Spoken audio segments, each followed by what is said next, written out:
ఏసన్న గారి దగ్గరికి అంటే ఒక ఆయన వచ్చాడంటండి. ఏసన్న గారా, మేము మీ మందిరానికి వస్తానండి అని అంటాడు. ఒరే బాబు, ఇది నా మందిరం కాదురా, ఇది ఎవరిది? దేవుని మందిరం. ఇంతకీ ఏ ఊర్రా మీది అన్నారంట. పలానా ఊరు అన్నాను. ఇంత ముందు ఎప్పుడైనా గుడికి వెళ్ళామన్నాడు. ఒకటేంటండి బాబు, 5-6 గుడికి వెళ్ళాను అన్నాడంట.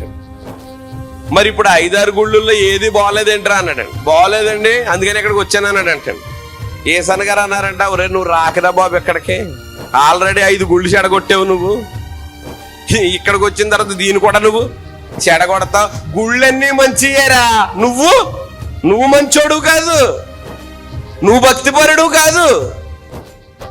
కనీసం ఏదో ఒక్క మాట అయినా పట్టుకోదేంటండి, ఒక్క మాట అయినా మార్చదేంటండి?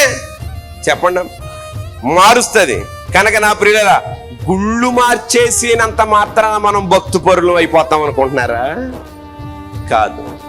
గుడిలో దేవుని మాటలు విని సహించుకుని ముందుకు సాగితే మనం ఏమవుతాం చెప్పండి? భక్తిపరులు.